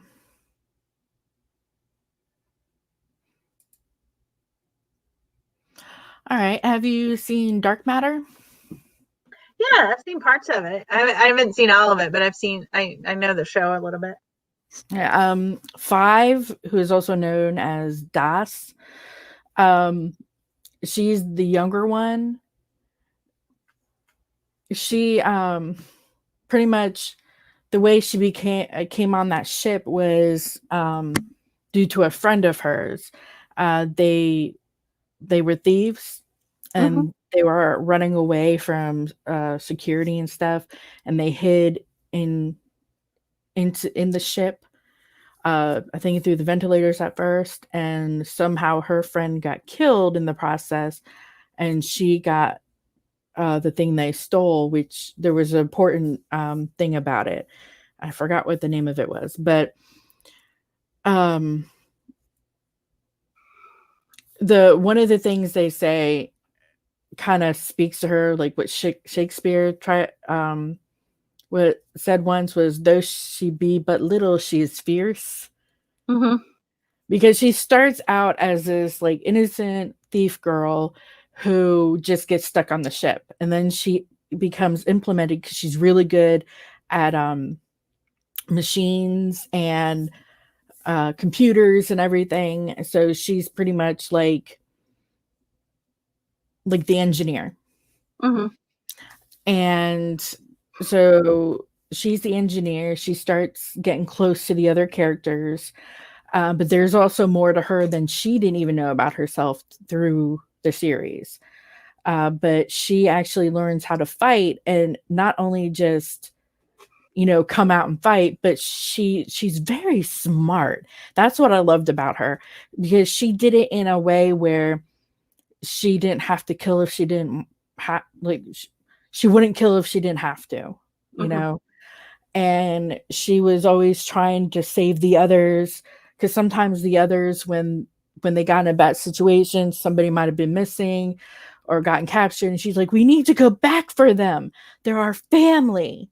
She was the one who'd stand up and be like, we need to come together. And she would notice things because of that. Because she used to just hide in the vents for all before she was noticed, and kind of learn about each of them. And she still kind of did that, because there's like, with her always checking the ship anyway with things, it was kind of like her way of getting around in the ship, which was actually really cool. I wish I was that small to do that. Right. I'm with you there. Let's escape. Okay, let's go through the vent. I could fit there. No, no, I can't do that.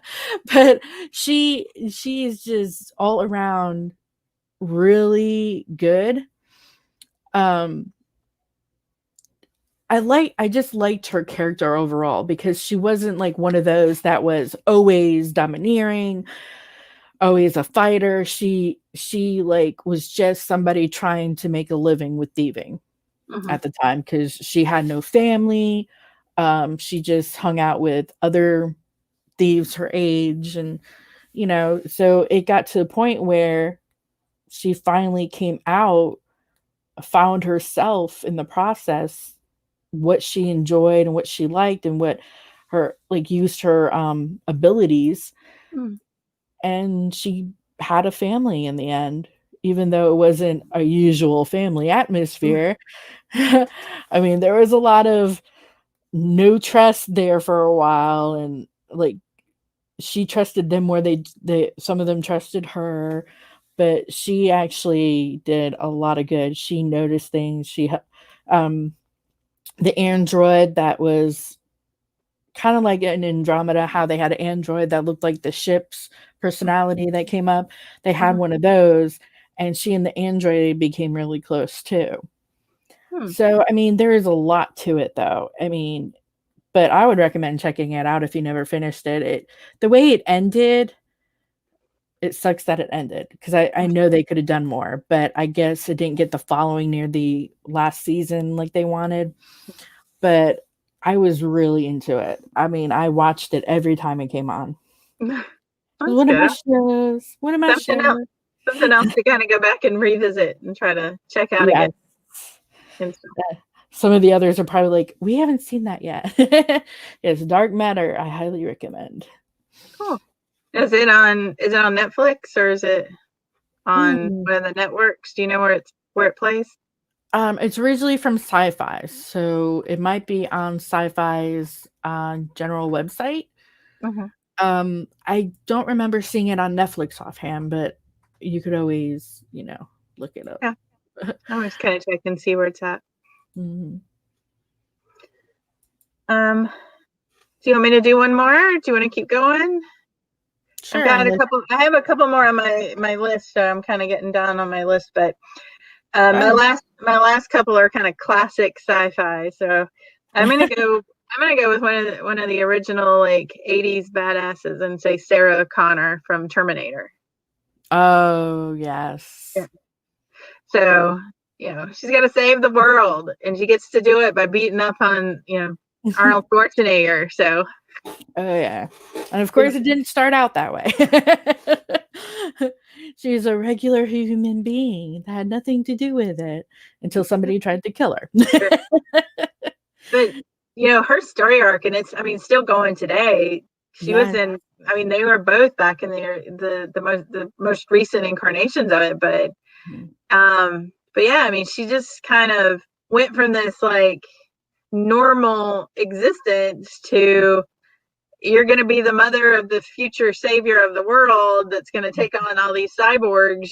We've got to protect you, to throwing punches with the best of them, and like, okay, this is my lot in life, this is what I'm going to do, or I'm going to die, kind of thing. So, and you know you don't think Linda's going to be that person, the actress that plays it. You just don't know, you don't Oh see it yeah. coming, and then once you get there, you're like, damn.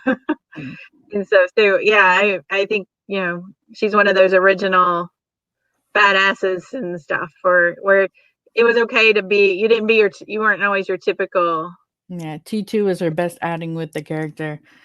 Well, I mean, it kind of makes sense because T2 she became more fierce Yeah, and really you just fought. she brings you to the gun show. And then the most recent one too, she's showing off guns. Oh Even my though god, I this haven't I is. haven't watched it all the way through, but the previews, I'm like, look at her. I want that. I need some muscles in my arms. I'm gonna tell you, if you want something just strange in your life, but really still wholesome and sweet to watch it, there's a video of Arnold Schwarzenegger Mhm. and Linda Hamilton, trying different snacks and treats. From Linda's doing the U.S. treats, and he's doing the like ones from Germany, and from like Uh, stuff and oh, everything. And so wow. like he'll try and be like, "Oh, this is good," and get her to try his version. And she's like stuff, and they're like taste testing sweets and back and forth. And it's just Oh, wow. it's it's surreal to see them in that kind of role, when you think of them as like from Terminator and on, like that franchise, and you're kind of like, this is just strange, but it's kind of cute. Were they at his house or They're they were just out in public somewhere? they're in a 'Cause studio or something, like, because oh, you okay. can tell they're at like this just round top table, and they're sitting there, and like somebody keeps bringing this stuff for them to like try for each other and stuff, Mhm. and everything. Yeah. But just, if you get a moment, just Google it. It's, like I said, it's strange, but it's oddly like you just want to keep watching, because you're like, what the heck is going Ha on? have you seen what he's been, also showing on Facebook and TikTok? Him in his house with his No, miniature horse no. and a donkey. They are allowed in the house to eat with him. And he'd be like, "Oh, here you go." And it's like this big Terminator guy is like, "Oh, my horsey, oh, my donkey, I love you both so much." And it's adorable. I'm like, "It's so cute." So yeah, it's just it's kind of come a long way, but I think for me, she was definitely one of those original, like, oh, girls can be more than just princesses. Like, oh, they can Oh, be yeah. kind of badasses. I remember seeing that movie in the theater when I was younger, and I was like 9, 10 years old, somewhere in there. I can't remember exactly. They start running together when I'm from there, but I remember Yeah. it's like, oh, you don't have to be a princess, or you don't have to be the damsel in distress, or you don't have to be the mom. You can be all of the things. You can be everything and stuff. So I Mhm. I, I liked where they went. I Yeah, I know they kind of got off track on some of the later incarnations, and it kind of went in a weird way and stuff. It But happens that way sometimes, though. I think the original couple, you really get a strong character there. Yes. I mean, I liked how they did it. What was the one when they started bringing it back?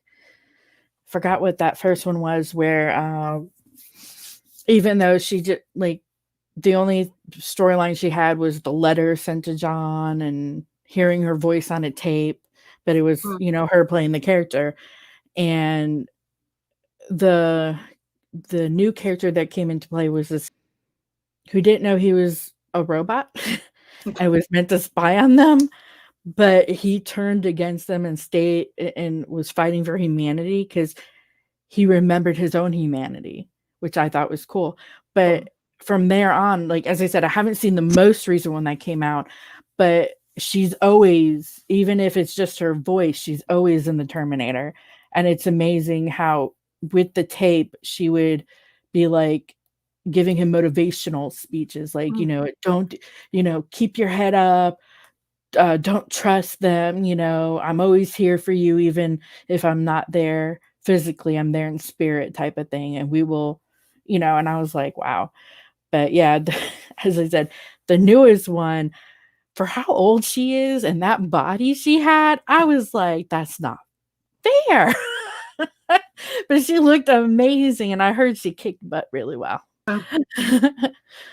But it's I about know the they protecting saying a age is girl just, this time. she's Oh just yeah. showing Mhm. age is just a number. You can kick butt at any point. True. Sorry, had to readjust. But yeah, I do like the Terminators, even though when I was younger, the first movie scared me. But then I finally watched it when I was older. I'm like, oh, why was I scared? Oh, now I know why. When you're younger, you don't understand. Like, oh, I'm gonna take your heart out at the beginning of the movie. Mommy, mommy, That movie mommy. gets off to a rough start for a little bit there. Yes. Yeah, It was like kind of banned action the right act. away. Ah, that was funny. But let's see. Next one on mine. I think I have to go with Andromeda with this one. Trans Gemini. Have you Okay, seen Andromeda? yeah. Okay. Well, with Trance, I liked how she evolved because the other girl characters, well, one was the shit, but the other one, I felt like she always fell off the reins too much, and she was stubborn beyond anything. But with Trance, she started out, um,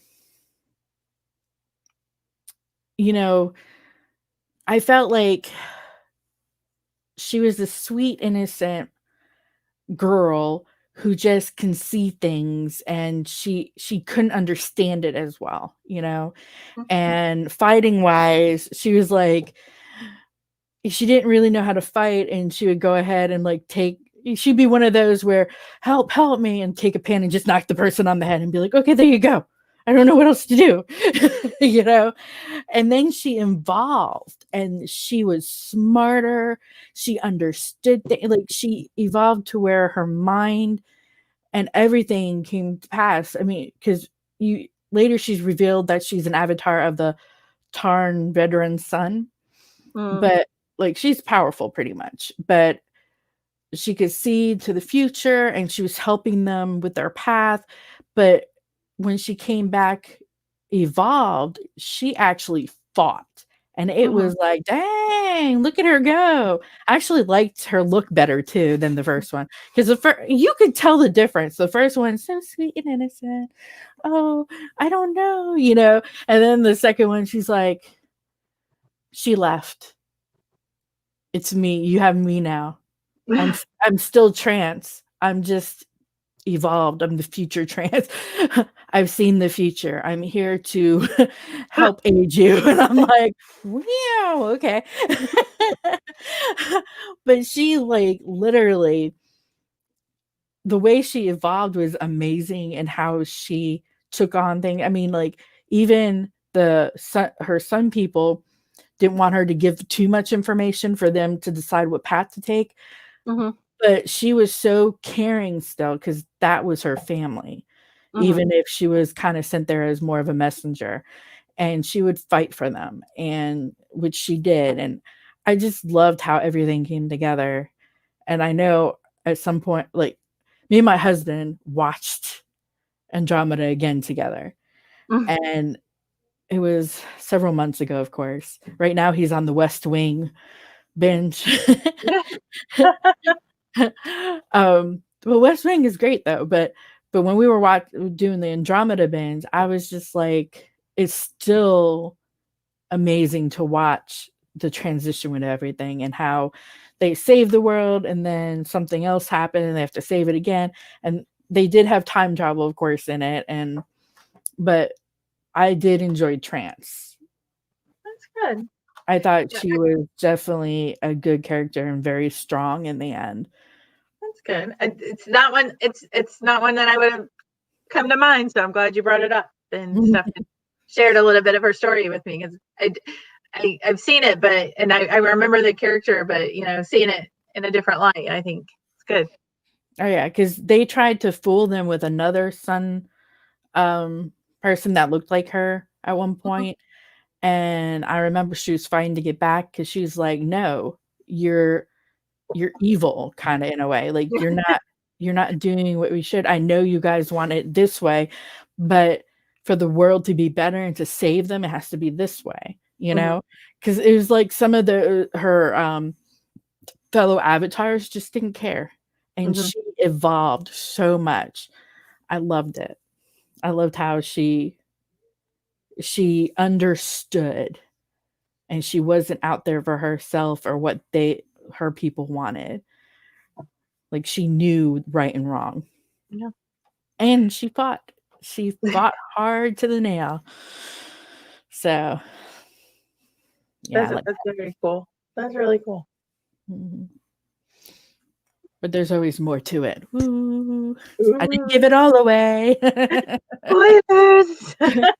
There's more. No spoilers.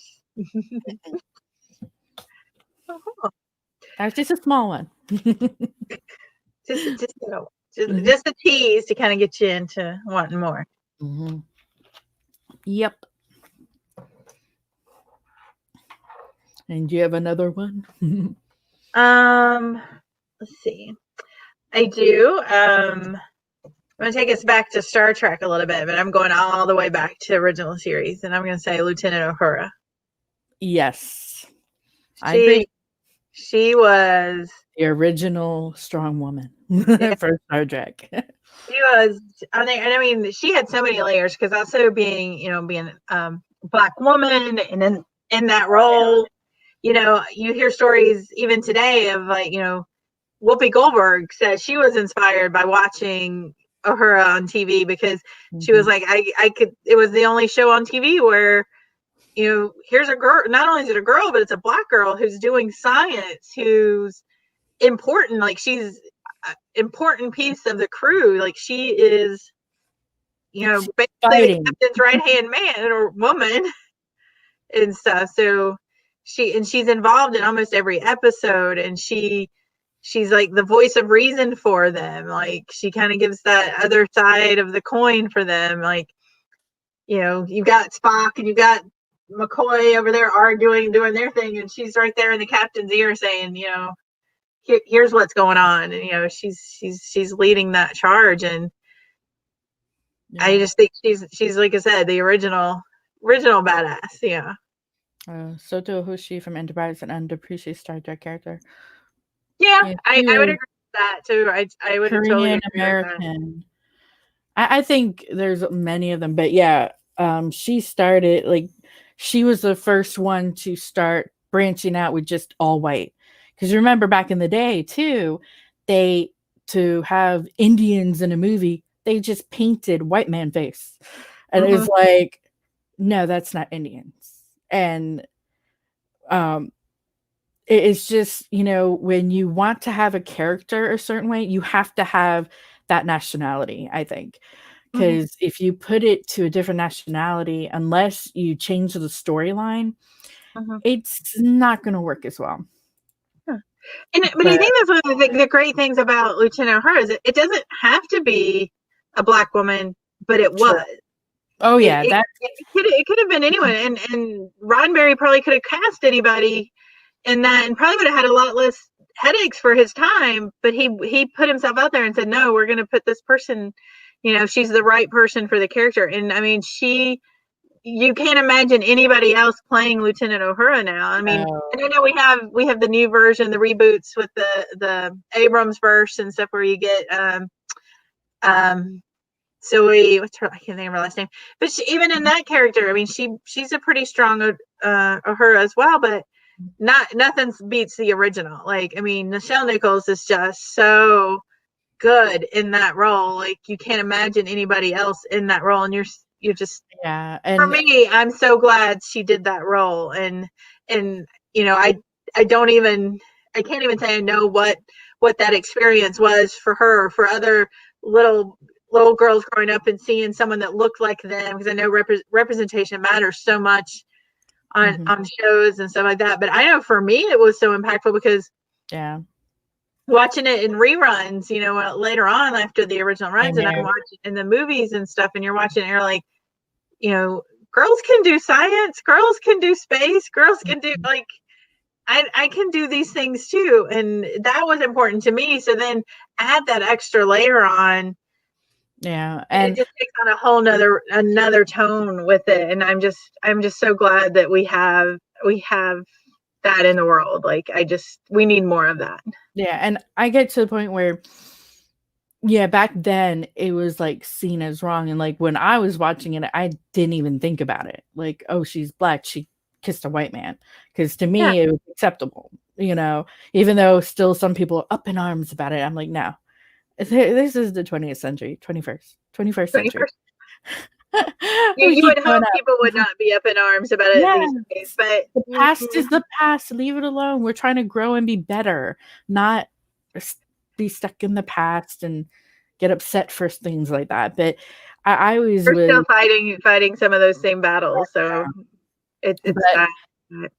yeah, she's a great character. She was really strong too, because you, like, she didn't just do the science stuff. They brought her along with some missions, and she took part and helping out. And And she was the communication, so she had to know all of those languages and all this stuff. Like she was so smart because she had, yeah, like I mean, to do that job, like you have to be smarter than almost anybody else in the room, because you've got to be able to know all the languages and to be able to translate everything, and you've got to be able to do it at the drop of a hat because your captain needs the information.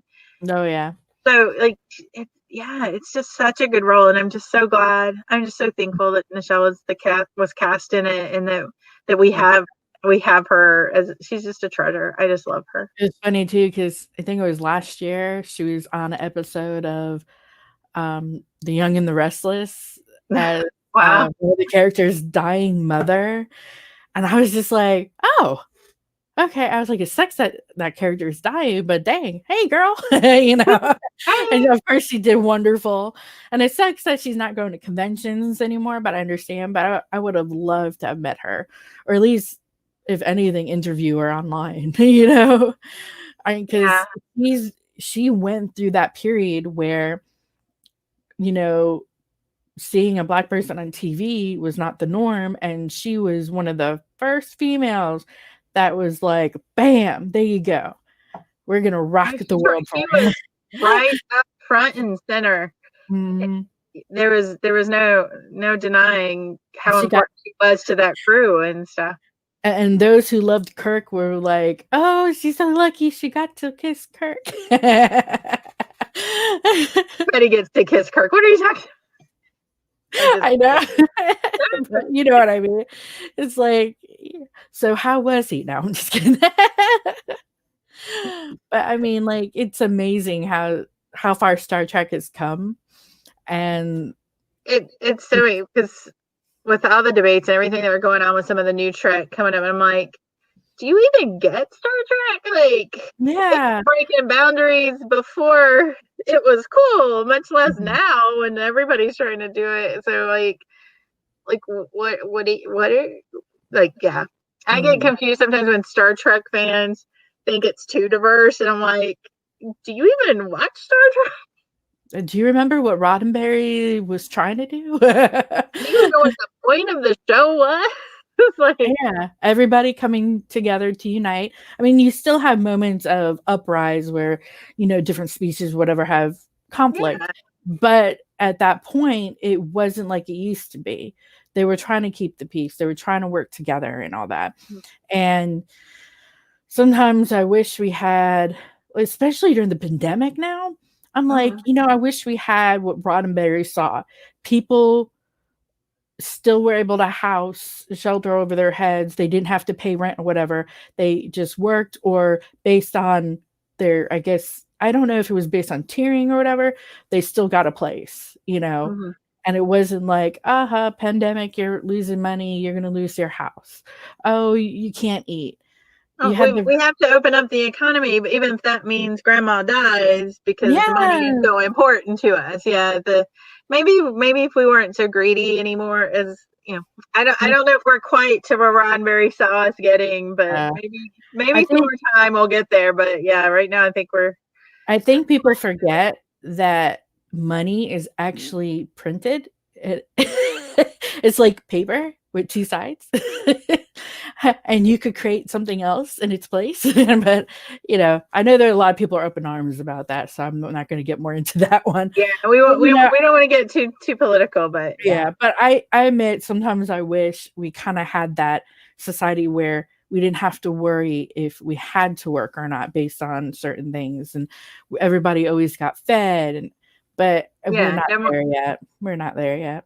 we've got a long road to go, but hopefully people are coming together and we're going to start working on it and get there. We'll We get have to a better.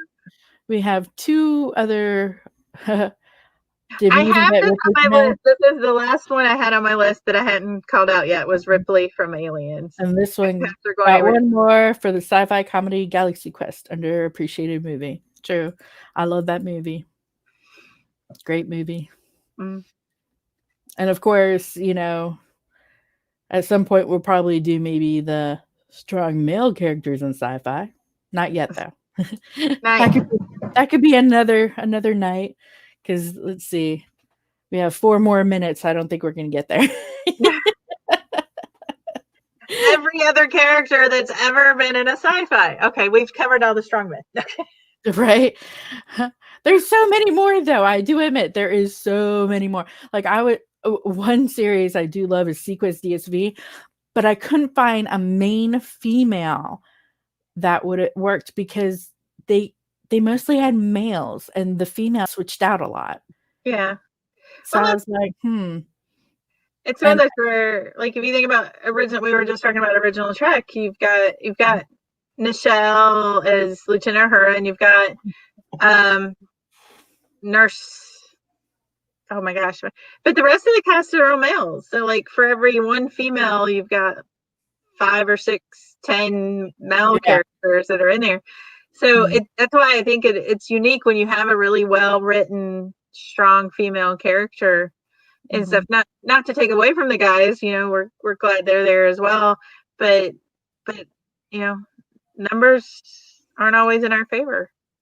Yeah, and as I said with Sequest, there wasn't really anybody on there that jumped out at me for a female strong character. I was thinking about it, and then when I relooked, I was like, no, because one of them I thought was too whiny and always getting in trouble or being saved. And then the new one that came in, there wasn't much around her. You didn't get to know her as well. Mm-hmm. And then the doctor, she was on, but then she was off. And the only thing around her was she had a relationship with the captain. So, it's just like I couldn't think of anybody on that one, but I do love Sequest. I know in our comments we've been there's some Sigourney Weaver love going on over there, but yeah, she's a Yes. great actress in so many different things. So yeah, she's Ripley from the Alien series. She's in the Galaxy Quest. She's in the Ghostbusters. Ghostbusters. I am Jewel. Right? So I I mean, love her.